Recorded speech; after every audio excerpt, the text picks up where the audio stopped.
Parem as máquinas, galera. Parem as máquinas, porque teremos mudança no metrô de São Paulo. Não bastasse a estação Corinthians Itaquera, teremos a estação Corinthians Barra Funda. Vamos falar do espanco da surra. Escolham o termo que vocês quiserem, do papai Corinthians em cima do filho Palmeiras. Mas antes, galera, peço que vocês, por favor, curtam, comentem, compartilhem o canal e se inscrevam nessa jossa pra gente poder chegar o quanto antes aos 300 inscritos, a nova meta do canal, tá bom?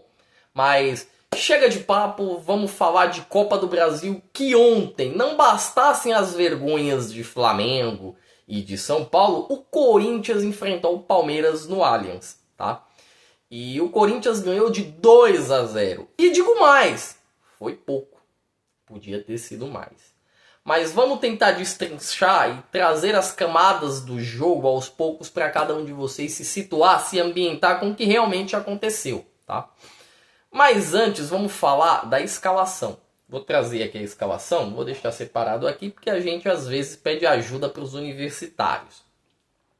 O Palmeiras ele vem com 4-3-3 e o Corinthians vem com o seu losango no meio, com 4-4-2, que já é conhecido por nós desde, né, da escalação e da formação final do Ramon Dias, da família Dias. Então o Corinthians vem com Hugo, Matheus Bidu, Mateuzinho, André Ramalho e o Gustavo Henrique. No meio de campo ficou o Ranieri, o Martínez, Garro e Carrilho, na frente de Paiuri e Alberto. O Palmeiras que vem com Everton, Giai, Micael, Gustavo Gomes e Piquerez. No meio de campo ficou ali o Aníbal junto com o Lucas Evangelista, né? Tinha também o Facundo e o Maurício. Na frente o Vitor Roque junto com o Sousa. Palmeiras veio num 4-3-3 que às vezes o Facundo voltava para fazer a segunda linha do meio de campo. Inicialmente, né, eu escutei muito o pessoal da imprensa falar que o Palmeiras estava apertando o Corinthians, que isso, que aquilo. Não foi da forma como eu vi o jogo. Inicialmente o Corinthians já estava melhor que o Palmeiras. O Corinthians já vinha melhor que o Palmeiras no começo. Tanto que tem um cruzamento, a bola ela sobra, o Everton faz duas defesas assim maravilhosas. Tem uma que ela sobra ali, acho que é no pé, não consigo me recordar se é do Bidu. E o Everton vai buscar no pé do jogador. Isso não tinha nem 10 minutos de jogo. E aí depois, né, do Palmeiras colocar a bola no chão, tentar resolver a situação, tinha até um pouco de pressa, acho que não precisava de tanta pressa. Acontece isso aqui, ó.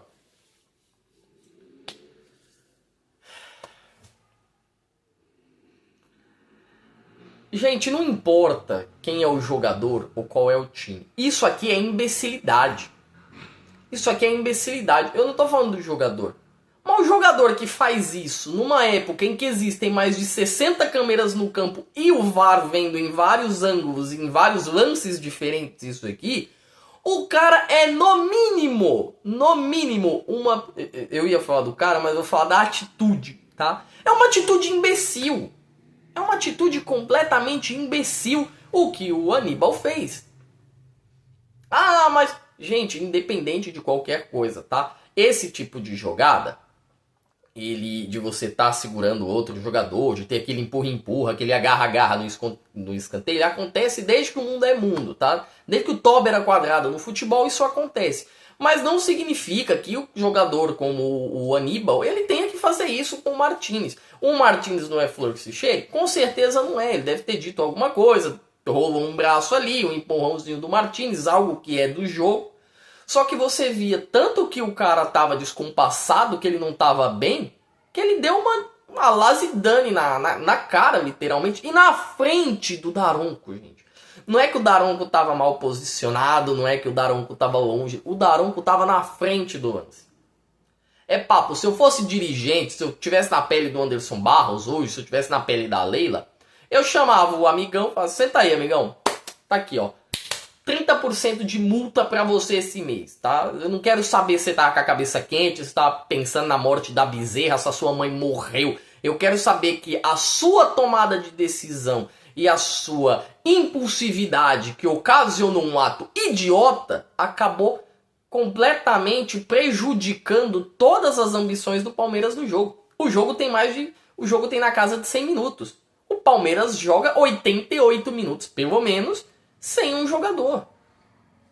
E o que já estava, né, aos 12 minutos, o que já estava bom para o Corinthians, porque o Corinthians já vinha bem, colocou a bola no chão, estava performando bem contra o Palmeiras, melhora assim de uma forma inigualável, inimaginável. Porque realmente, o que a gente pode falar? O que a gente pode dizer? O Corinthians simplesmente começou a jogar de 11 contra 10, o Palmeiras ainda tentou gerar uma pressão, alguma coisa, só que não conseguia muito. E o Corinthians, ele buscava o gol do Everton, ele continuava chutando, ele continuava buscando. O Palmeiras até tentou gerar uma pressão. Mas eram chutes descoordenados, chutes desordenados, chutes sem direção, sabe? Dava para perceber que os jogadores do Palmeiras estavam pilhados. Você conseguia notar que estava tendo pilha do lado dos jogadores do Palmeiras. E os jogadores do Corinthians foram bem, sabe? Por mais que eu olhasse o jogo com o olhar de quem estivesse de fora, eu não fosse torcedor, me passou pela cabeça que se eu fosse torcedor do Palmeiras vendo o jogo, eu estaria bem preocupado, eu estaria até um pouco afoito. E se eu fosse torcedor do Corinthians, eu estaria afoito e estaria completamente contente, feliz com a atuação do time. Porque o Corinthians soube levar o Palmeiras no banho-maria. O Corinthians não sofreu na mão do Palmeiras no jogo. O Corinthians realmente não sofre. Não dá pra dizer que o Corinthians sentiu. E aí tem o lance do primeiro gol, que é o gol do Mateuzinho. É o gol do Bidu. Né? Tem o cruzamento na área, a bola sobra no Matheus Bidu. Ele simplesmente chuta e consegue encontrar o ângulo do Everton, né? Chuta a bola para cima, o Everton tentou fechar ali embaixo, não conseguiu. O pessoal do Palmeiras ficou com uma reclamação em cima desse lance, porque na raiz da jogada, né, no nascedouro da jogada, o Bidu meio que dá um empurrão no Everton e aí o pessoal fica reclamando de falta. Como eu já falei, gente, se toda falta que acontece, se todo contato que acontece dentro da área é marcada falta, cada jogo vai ter 484 faltas. 299 pênaltis. Porque este tipo de contato, ele acontece costumeiramente dentro da área. E não é só no Brasil. Ele acontece costumeiramente dentro da área na Europa, na Ásia, na África, em todo lugar do mundo. Então não existe o entendimento que isso seja falta. E eu também, se fosse o árbitro, não apitaria falta. Porque eu não vejo ali os elementos suficientes que denotem uma falta para o Palmeiras. O Corinthians, que já estava bem no campo, meio que ficou bem tranquilo, até porque o Palmeiras estava apressado, estava pilhado, não conseguia chegar com perigo no gol do Hugo. Não tinha perigo, tá? O máximo que teve foi um chute do Giai que a bola acabou desviando na zaga do Corinthians e passou perto de entrar, mas também foi só isso. Tá? Teve uma cabeçada do Gustavo Gomes que o Hugo acabou defendendo sem muitas dificuldades. E o Palmeiras volta para o segundo tempo e é aí que o Abel mexe. O Abel, ele tira o Facundo. Ele tinha ajustado o Facundo, né? Quando o Palmeiras ficou sem o Aníbal, que fez essa papagaiada, vamos dizer assim, o Abel não mexe de uma vez. Ele recua o Facundo para a linha do meio-campo. E aí ele só vai mexer e ajustar o time no segundo tempo, perdendo de 1-0. E aí o Palmeiras, ele não consegue se encontrar. Ele não consegue gerar muito perigo para o Hugo. O Hugo, acho que ele faz uma boa defesa somente no segundo tempo. E só. O Corinthians vai bem, tem o lance do cruzamento. O Palmeiras outra vez toma gol na bola aérea. O Gustavo Henrique manda um torpedo, não foi uma cabeçada, foi um torpedo no cruzamento do Garro, muito bem. E o jogo praticamente no final, o Palmeiras tem o Emiliano, né? O Emiliano Martins, ele vai expulso também. O jogo já estava praticamente acabado, tinha 51 minutos do segundo tempo, não tinha mais o que o Palmeiras pudesse fazer, tomando 3 no lombo, tá? E quando tem no final do jogo, os 2-0 do final do jogo, a torcida começa a homenagear o Abel, né? A homenagear a mãe, homenagear a família, aquela homenagem que o torcedor que é passional costuma fazer quando as coisas começam a dar errado. E aí tem uma imagem, né? Tem um vídeo circulando as redes do Abel batendo palma, né, para a torcida.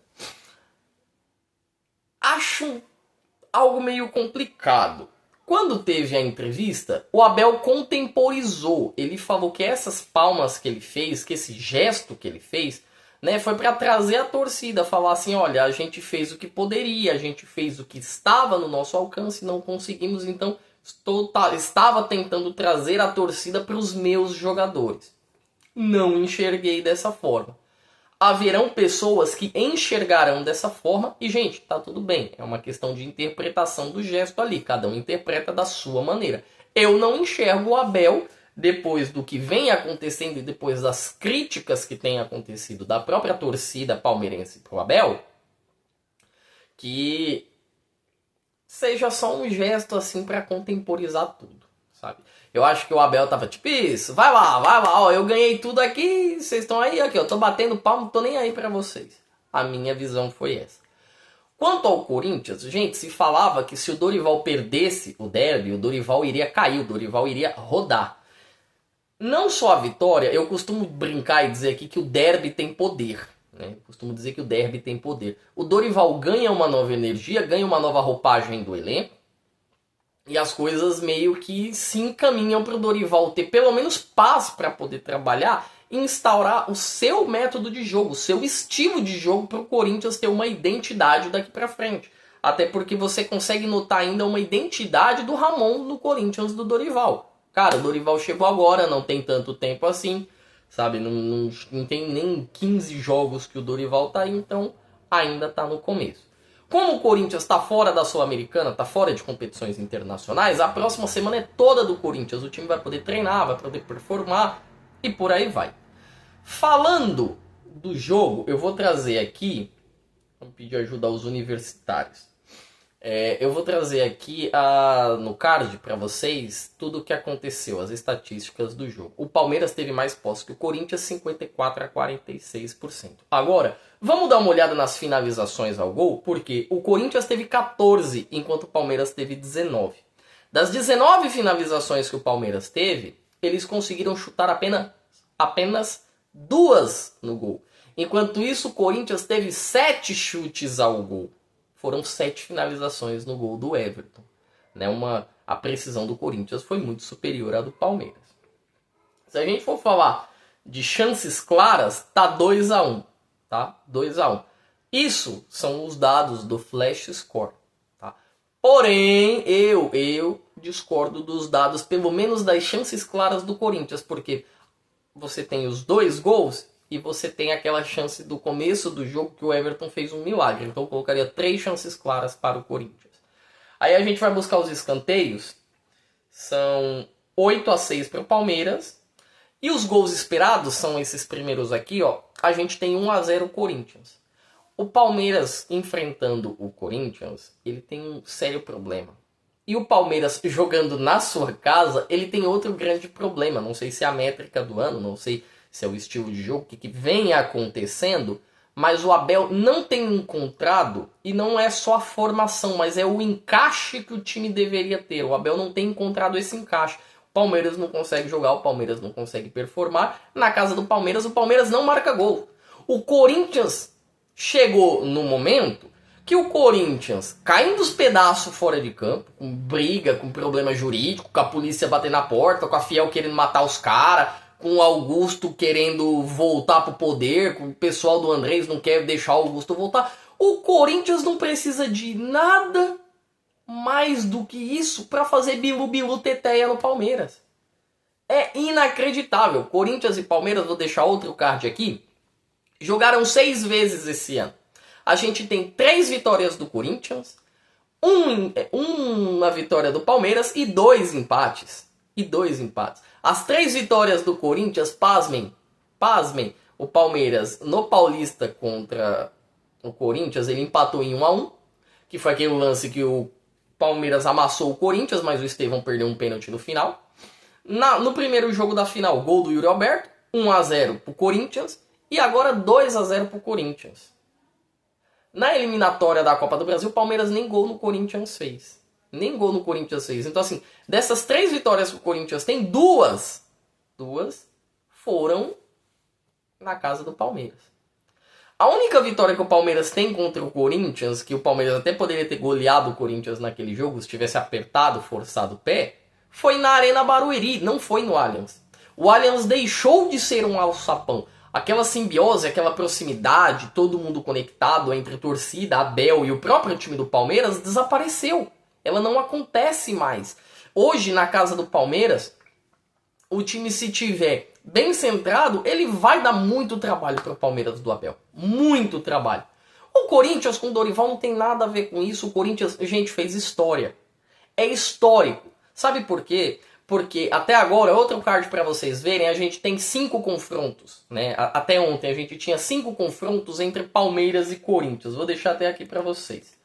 Desses 5 confrontos que a gente tinha entre Palmeiras e Corinthians, 2 foram no Rio São Paulo. 2 foram no Rio São Paulo, né? Na década de 60, se eu não me engano.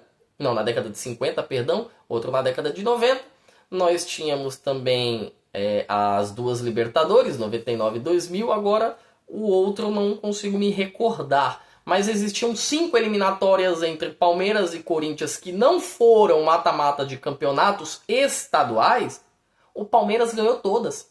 O Corinthians não passou nenhuma vez do Palmeiras. Isso só aumenta o quanto se torna histórico. E outra, gente, derby tem poder. Derby tem poder. Ano passado, quando o Corinthians estava para cair e fez aquele 2-0 no jogo da cabeça de porco, teve gol do Garro, que teve, se não me engano, foi o gol do Yuri, nós tivemos ali um Palmeiras desnorteado. De lá para cá, parece que o Palmeiras desaprendeu como jogar contra o Corinthians, como performar contra o Corinthians. E assim, não é que o Corinthians é uma equipe extremamente forte. O Corinthians tem um time titular até que qualificado. Mas algumas coisas aconteceram, tanto por deficiência do time do Abel, tanto por qualidade do time do Corinthians, que chegou a uma junção muito boa e plena. Quer ver um exemplo? A zaga do Corinthians com o Dorival não estava melhorando. Não estava tendo sinais de melhora significativa. O Corinthians jogou uma eliminatória contra o Palmeiras na parte de zaga de almanaque. A zaga do Corinthians teve uma eliminatória, não é uma partida, foi uma eliminatória de almanaque. O Gustavo Henrique, na minha concepção, foi o melhor jogador do Corinthians na partida de volta. Na partida de volta, ele foi o melhor jogador do Corinthians. Ele jogou demais. O André Ramalho foi muito bem. Parece que se reencontrou contra o Palmeiras, né? O Mateuzinho, que foi o melhor jogador da ida na minha concepção, foi um dos melhores da volta. Jogou muito bem. Assentou. Virou dono da lateral. O Corinthians ele não tem problema com a lateral direita. E a gente que costumava brincar, tirar onda com o Mateuzinho, vê o Mateuzinho se estabelecendo. Idem o Bidu, que jogou muito bem, que fez gol, que foi um dos destaques. Mas na minha concepção, um dos melhores jogadores é esse cara aqui, ó. Nosso menino Ranieri. O Ranieri, ele vale cada centavo que o Corinthians não pagou nele. O presidente do Cuiabá, né, o Cristiano do Dresch, ele deve estar puto até hoje com o pessoal do Corinthians. Porque, olha, o Ranieri chegou, o Ranieri veio com sua pompa, teve problema com o Mano Menezes, teve um tempo ali que com o Antônio Oliveira ele jogava, não jogava, aí ele virou titular com o Ramon Dias, hoje é titular com o Dorival, e o Ranieri está jogando muito bem acompanhado do Martins. Muito bem. O Corinthians, ele meio que se estabelece. Ele tira um rival direto, consegue um resultado exponencial, e para a Copa do Brasil, torneio, o Corinthians vai grande para as quartas. Por quê? São Paulo rodou, Flamengo rodou, Palmeiras rodou. Então existem poucos times que podem, né, ameaçar um possível título do Corinthians. Não estou falando que vão ser campeões. O que eu estou falando é que realmente o Corinthians tem que começar a olhar para a Copa do Brasil com outro prisma. Porque agora, gente, saiu o Flamengo, saiu o Palmeiras, ó. Todo mundo olha no mesmo olho, na mesma condição, do mesmo tamanho. Ninguém baixa a cabeça para olhar para ninguém. Ninguém levanta a cabeça para olhar para ninguém.